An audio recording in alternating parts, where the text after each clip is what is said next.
สบายดีพี่น้องสบายดีเด้อพี่น้องเบิดสุบูสุคนพี่น้องเนาะมื้อนี้ก็มาเฮือนถาวรก่อนพี่น้องก่อนสิไปใส่ก็ได้ก็คือมื้อนี้น้องแต่โทรมาว่ามาใกล้สิฮอดแล้วเด้อเบาลิว่าซั่นซะให้เบาลิก็ไปรับอยู่เซโนคือเก่าหั่นล่ะพี่น้องเพราะว่าบ่บอสเราไปย่อเฮือนซอยอันบ่เวียงไชเนาะหรือว่าเฮือนแม่เฮือนพ่อของแม่มดนั่นแหละก็คือไปย่อเฮือนซอยบ่เวียงไชนั่นแหละเพิ่นเป็นช่างให้บ่เวียงไชและเป็นช่างให้ทีมงานเพราะว่าเพิ่นชวนเบาลิอยู่แต่ว่าเบาลิบ่ได้ไปน้ำเพิ่นพี่น้องเลยเนาะเพราะว่าอันลูกบ่สบายพี่น้องลูกบ่สบายไปห้องหมอกลางคืนนี่ไปห้องหมอกลางคืนแล้วก็เลยเฮาเลยไปแถวใกล้นี่แล้วเลยติดตามอาการลูกแน่แล้วก็มางานแน่พี่น้องเลยเนาะมางานแน่ติดตามฝากติดตามเบาโอลิแน่เด้อพี่น้องเบิดสุปูสุคนตามอาการลูกแน่กับแต่ว่าแล้วก็ใครแน่แล้วล่ะพี่น้องเลยลูกของเบาโอลินะเลยมาเบิ่งอันนี้พี่น้องมาเบิ่งมาถาวรกับลุงเนี่ยเราเฮ็ดชั้นวางเครื่องเพราะฉะนั้นซะซื้อไม้มาให้แต่มันซื้อนั่นเรามาแล้วก็ค่อยเฮ็ดไปมันงามแล้วว่านะอยากให้มันงามมันแน่นหนาให้เพิ่นค่อยเฮ็ดไปพี่น้องเอ้ยเนาะเพิ่นกบแล้วจักสิทาสีหรือบ่แล้วพี่น้องเอ้ยกบแล้วคืองามกระดอกกระเดี่ยน้องพี่น้องเดี๋ยวทาอันนั้นก่อนถ้าเบิ่งก่อนจักสิทาสีเดี๋ยวเขาจะเอาสีหยังเอาเป็นสีสแลกเลือบบ่หรือว่าจังใดนะพอมันงามเลยครับกบแล้วมันสีไม้คักแล้วมันงามแล้วนะเนาะเรื่องน้องแต่กับมิตรว่าเฮ็ดไปตามเฮ็ดตามพลตามแบบเด้อพี่น้องเนาะนี่อย่างก็แนะนำเบาอีแน่ทางFCก็ได้เนาะแต่ว่าทางผู้หลักผู้ใหญ่เพิ่นได้แนะนำเบาอีแล้วเฮ็ดซ้ำนั้นแล้วเพิ่นว่านะเฮ็ดตามงบประมาณถ้ามันบ่พอจักเล็กจักหน่อยนี่ตื่มใส่เอาเนาะพี่น้องเนาะการเอาเฮ็ดใหญ่หลายน่ะมันบ่พอได้พี่น้องเลยเนาะเพื่อเฮาจ้างสร้างอีหยังอีกนะนี่นะเฮาว่าสิมาเว้านำพ่อลุงกับทีมงานกับเพิ่นนั่นล่ะว่าสิจ้างเท่าใดต่างหาเพิ่นได้พี่น้องเอ้ย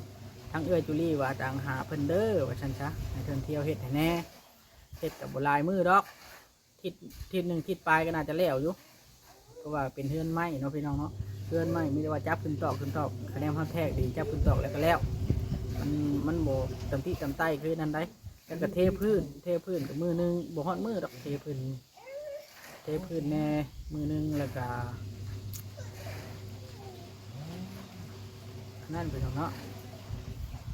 หลายอันหลายแนวอยู่เจาะทั้งทาสีทั้งอันนั้นไว้ดอกพี่น้องผู้เฮ็ดนึงเฮ็ดนึงผู้นึงเฮ็ดนึงนะเพราะว่าเฮือนมีแต่4x6นึงทำบริเฮ็ดใหญ่แห้งปานนั้นนะเนาะแล้วกันในอนาคตสมมติว่าเพิ่นอยากต่อออกนะแล้วแต่พฤติกรรมของผู้เกี่ยวเพราะฉะนั้นจ้ะน้องแต่เฮ็ดดีชำใดแล้วเพิ่นจังเบิ่งเห็นแล้วเพิ่นก็สิซอยไปเรื่อยๆเพิ่นนี่แต่ว่าเบิ่งตัวจริงนะพี่น้องเนาะบ่ให้ว่าจังซั่นจังซี่เด้อพี่น้องเนาะไปพี่น้องไปเบิ่งไม่ถาวรเฮ็ดนี่ก่อนนี่เด้อไม่เพิ่นเนาะพี่น้องเอาก่อนอื่นเดี๋ยวเบาอีลิสิรีวิวเพื่อนไม่ถาวรก่อนพี่น้องเนาะเริ่มต้นกันนี่แหละเรือนครัวนี่เรือจุลีว่ารีวิวให้เอ้ยเบิ่งในเด้อเพิ่นเรือนครัวตัวนี้นี่แล้วก็มีนี่แหละ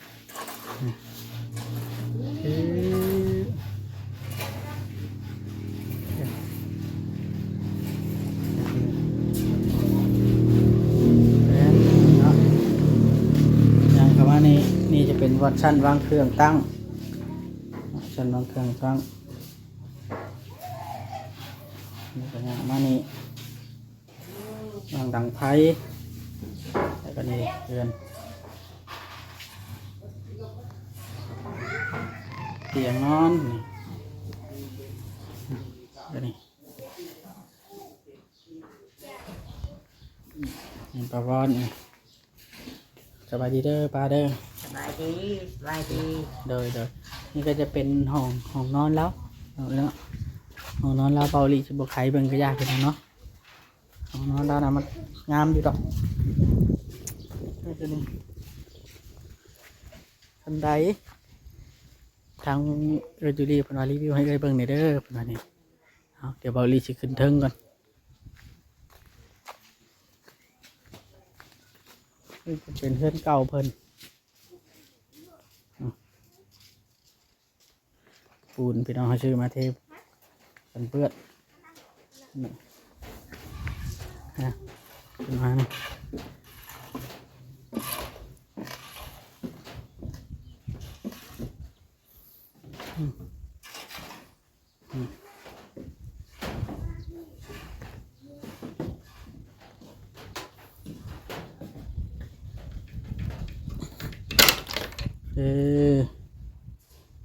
นี่จะเป็นห้องนอนอีกห้องหนึ่ง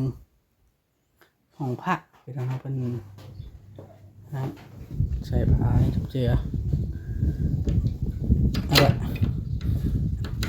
ไล่ขัดไว้เครื่องมือเป็นยืนขึ้นมาไว้เนาะอันนี้เสานี่มันต่ำแห้งแล้วถ้าเอาต่อขึ้น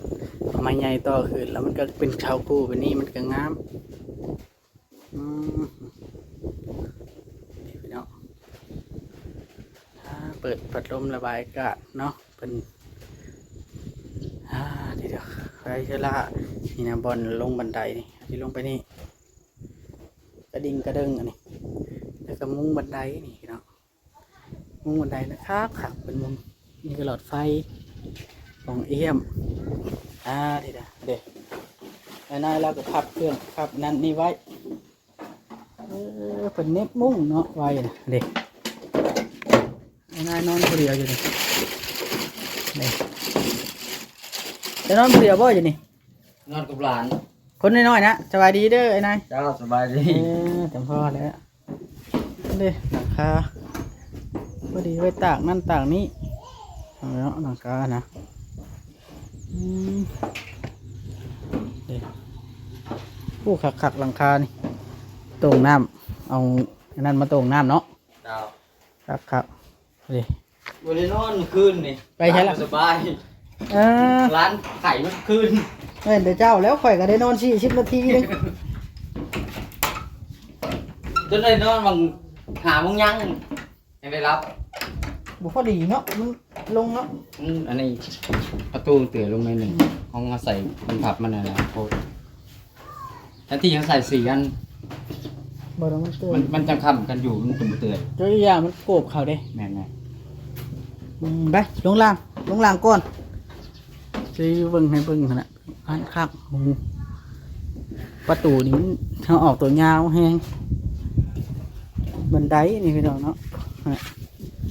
เดี๋ยวทาสีกึบ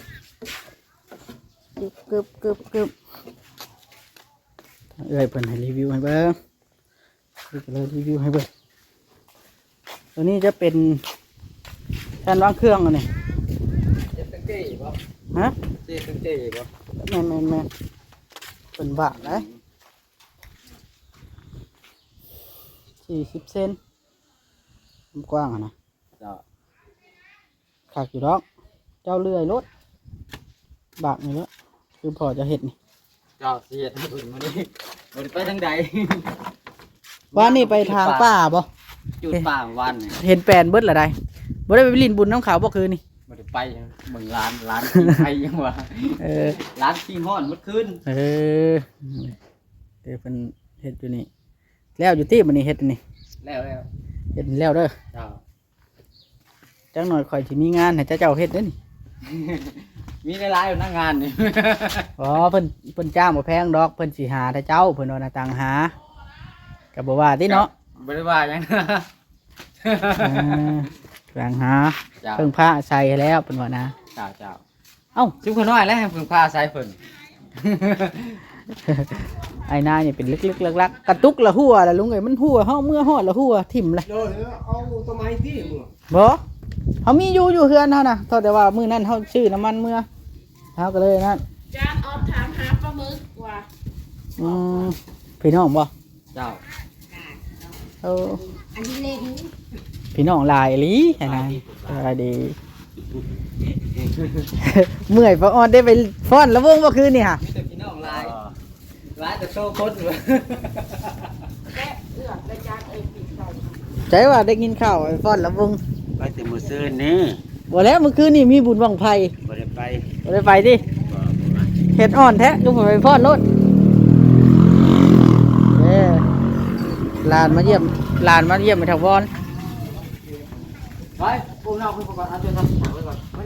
เอาที่ไปไปดูแล ไปแล้วทีระเบียง อืม แม่ลืมเอาวิกมาให้น้องนี่ลืมหนูวิก พี่น้องคุณมาพี่น้องเนาะเอ้าสบายดีเด้อแม่ทาวันสบายดีก่อน สบายดีสบายดี อืมแต่เพิ่นเตียนการวางเครื่องมันแล้วได้บ่ดิ โดย แล้วสิซื้อไม้มาให้เฮ็ดอีกอันนึงเฮ็ดอันวางตั้งหม้อตั้งหยัง โด บั ย ดนี้เนาะ โดย ตั้งผ้าขาวแล้วก็หาแนวมากวบไว้ ไปหาชื่อตู้ว่านนี่มีแต่ 4-5,000 ข่อยยอมขึ้นน้ำมันโลดครับว่าชื่อไม้มานั่นแหละซื้อไม้มาให้ปลุงเฮ็ดเอางามอยู่ โด เพิ่ ย นกบละงามเนาะ โดย กบละงามหลานมายามบ่ ชุพนมายามชุพนมาบุญเด้เมื่อคืนนี่ อืมมาเบิ่งบังไพ่บ่ โดย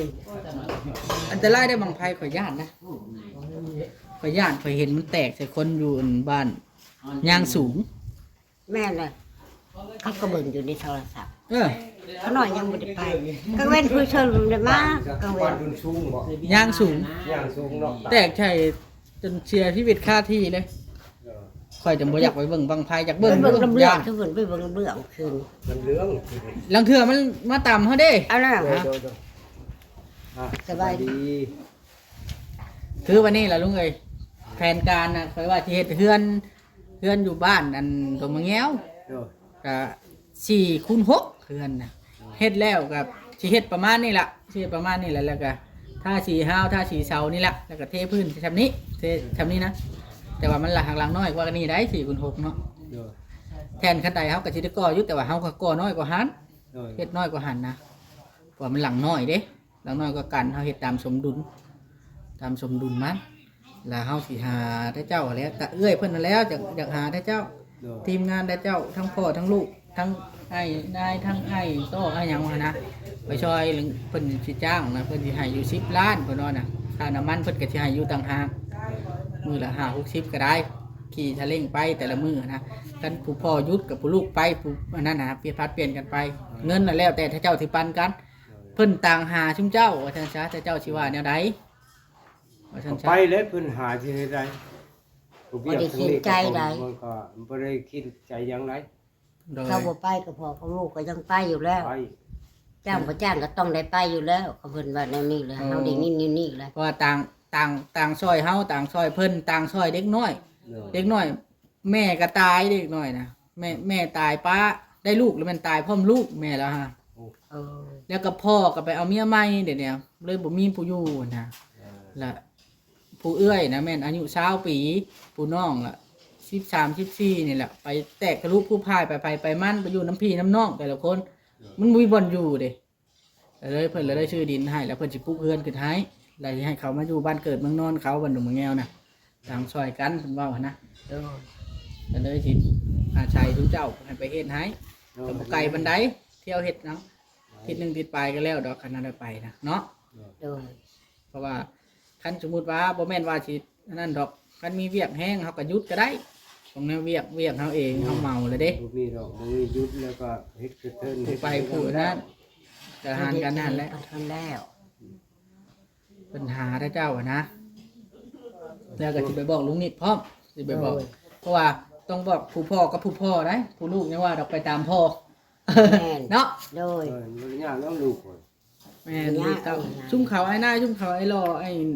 ต้อนบ่ยากเลย มีงา บอกอีช่างก็ได้ ไป ดูได้ถ้าเพิ่นไปเฮ็ดมือได้นะ เจ้านี่จ้างบ่จ้างก็ไป คันได้ย่อขึ้นแล้วนี่ย่อเสาย่อหยังขึ้นแล้วไว้ได้เฮ็ดเฮือนใหม่เนาะ เสาคือจะบ่ใหญ่เนาะ ก็สิหาช่างก็สิหา สำนันบ่ก็ดีด้วยนะ ก็จะหาทางบุงก้อนชาวก็จะหาบุงบ้านชาวก้อนว่ามันมีขนาดใดก็อยากได้เสาเหลี่ยมเด้การเสาเหลี่ยมนี่มันง่ายเห็ด โดนแม่ ง่าย แอมก็ง่าย เนาะ แอมก็ง่ายยังก็ง่าย เพราะว่าข่อยอยากได้4x6ก็อยากให้มันพอดีชุดกับ อันไมเทอร่าเด้ผ่ามันเนาะ โดน 4 เมตร แม่น มันก็แอมง่ายด้านหนึงเขาก็ต่อเขาก็ตั้งเส้น เรื่องนี้ ธรรมดา 6เบิ่งนี่4เดินว่า อืม ฟรีโลด มันก็ง่าย ไม่ก็บ่ได้มีต่อ ไม่นี่ไม่กาดแบบนี้นี่ข่อยสิใช้เป็นไม้48เลย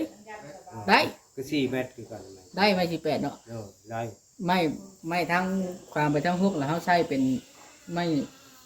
หน้าชิปนี้แล้วเขาจังสิมาไล่ไม้เบิ่งข่อยได้เสาก่อน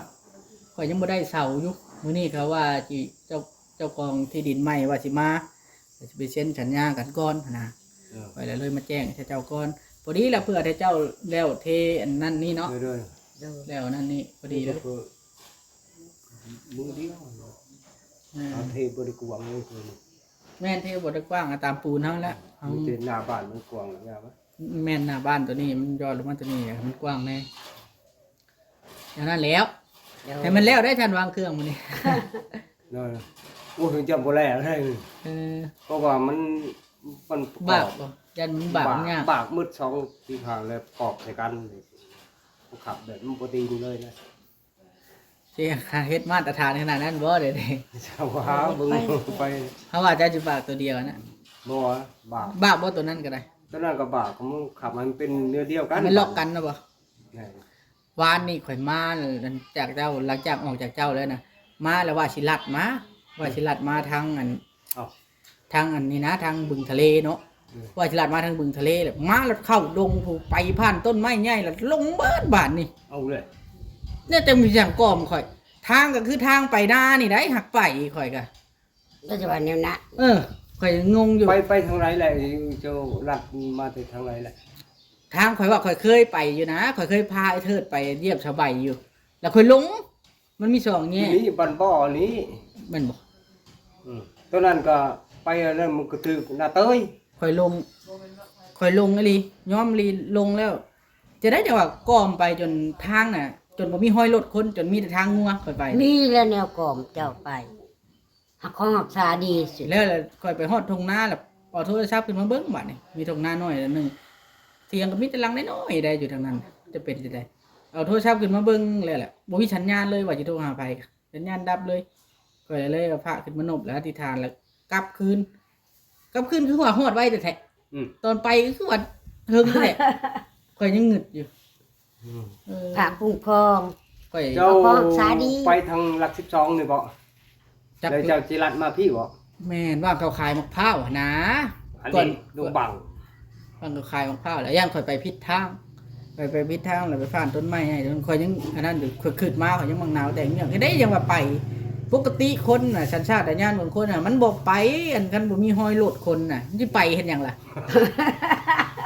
บืนที่ดินชายไปอีกมันสิฮอดบ้านคนได้จังได๋กันไปจังนั้นเนาะ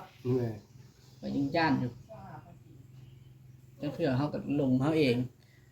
สติบุคคลมีดอกมีอะไรจะว่าเนาะแนวบังเนาะ โอ้ยมีแท้ อันนี้ แท้ ของ นั้ หั น กษาดีหนึ่งมาหัวหน้าแคนพระแล้วเพิ่นก็ปกป้องหักษา ค่อยนะพันคืนวานนี่ค่อยพันก่อนจะไปพันว่าคนนั่นค่อยไปป้ากับทีมงานค่อยแล้วมีคนขี่รถมาลงมาจับเอาค่อยผู้เดียวจับเอาผู้เดียวเลย นี่บักนี่แหละเขาว่านะบักนี่แหละแล้วเขาจับขึ้นรถแล้ว มาฮอดตลาดอันนึงแล้วค่อยคอลงบาดค่อยคอลงวันเลยลงไปตลาดชื่อนั่นชื่อนี่ค่อยลงไปเลยเห็นเขาขายมากไม่เต็มอยู่มากนั่นมากนี่มากเหลืองๆนะหมากปูหมากพางในพันได้แล้วล่ะเลยค่อยละตื่น เนาะ เมื่อวานนี่หลังจากที่ค่อยออกมาจากป่าได้เลยออกมาแหละตามเข้มทางเราเห็นแต่หมากเหลืองๆนั่นน่ะค่อยว่ารอดนอนลงจากรถนะพ่อจ๊ะ เอารอดได้ค่ะแท้ได้ ต้องในพันนะพ่อจ๊ะแล้วระวังแต่เทศแบบนี้เนาะการเขาขาดสติแล้วมันจะกลอมเขาเนาะบางทีเขาไปแบบนี้เขาไป แล้วร้านเฮาโทรถามว่าเอ้าแต่ว่าคือบ่กลับมาเอาค้างก็ได้800,000ถอกให้เฮาก่อนล้านหนึงก็ได้ ได้ เพิ่น ข้างอยู่ ไปแล้วคนละทางแล้วที่ว่า เพิ่นก็เมื่อแล้วบ่เป็นหยังเพิ่นว่าบ่เป็นหยัง ผู้เพิ่นขายนะว่า แม่ บอลร้านให้ดี เด้แม่นั่งอันนี้ลูกนั่นป้าเพิ่งนี่ เอาผู้อ้วนๆมาเทพื้นซอยซุนั้นน่ะเด้ เมียพุ่นอ้วนนะว่าว่าบ้านะ โอ้เราก็รวยพอแล้วเนาะ บ่เราบ่ได้รวดไป เฮ็ด รับจ้าง พนักงานบ่ 4 ล้านแต่ละเดือน เออ ฮ็ด เราไปรับจ้างเขาบ่ได้รวย พอได้กินหมดเดือนหมดเงินคือว่าแหละ แล้วก็อยู่หลักก็อยู่พอกินอยู่ก็บ่ว่าก็รวย โดยทั้ง พระเอื้อจุลี่นะเพิ่นช่วยเจ้าเพิ่นเห็นเจ้าสะอาดแล้วก็ใจดีแน่เพิ่นว่านะเลยซอยเพิ่นว่าคนสะอาดได้ โดย ไผบ่สะอาดนี่เพิ่นบ่อยากมักปานใด โอ้ลานซอสาวนี่ก็ประปัดประกวดซับ ฮะ ขอโทษขออภัยเพิ่นแหละว่าลานซอโพดคืนนี้ก็เลยประปัดประกวดซับ บ่เป็นหยังดอกว่าเฮายังบ่ได้แล้วเนาะ โดย เฮายังไม่แล้วค่อยนั่นไป บ่เต็นซามาเพิ่นกวดเลยเมื่อคืนนี่ว่าเพิ่นสิล้างอันพื้นเฮือนว่า ลาน โอ้แล้ว ลานมา บัดนี้เพิ่นร้านมาบัดนี้เพิ่นลูกเพิ่นก็สออีกผู้น้อยนะ เอ้าจังซั่นล่ะเดี๋ยวค่อยสิไปเคลื่อนป้าแตวกันจังใดก็ โดย ขอบคุณเพิ่นเลย ขอบคุณเจตุดีหมวดใจบุญหมวยมดทีมงานทุกคนนั่นแล้วผู้ติดตามผู้ขายของหัวหน้าโอขอบคุณหลายๆเงินนี่ไหลเข่ามือเศร้า พัน เงินนี่ไหลเข่ามือเศร้าทองนี่ไหลเข่ามือแรงจ้า จุดนี้ไม่ใส่แนวใช่ล่ะขอบใจหลายๆบัดนี้มีแต่ว่าพยายามเฮ็ดให้มันแล้วเด้อใกล้สิแล้วเด้อบ่แล้วก็ได้เฮ็ด มัน แล้ว ได้สาวผัดไปได้เนาะ เลยเอ้าโอเคพี่น้องบัดนี้เนาะจังได๋ก็อยู่ดีมีแฮงขอบคุณเออจูลี่นี่ล่ะนี่ฮะแป้นนี่ประเทศแล้วจังทาสีพี่น้องเฮาจมออกนอกเพื่อเนี่ยเพราะมันมีเสา6ต้นอยู่อันนี้นะเออจูลี่ว่าให้ต่อออกจากนี่มันต่อออกบ่ได้เด้อเนาะมันนั่นโอเคพี่น้องจังได๋ก็อยู่ดีมีแฮงเด้อพี่น้องเนาะสบายดี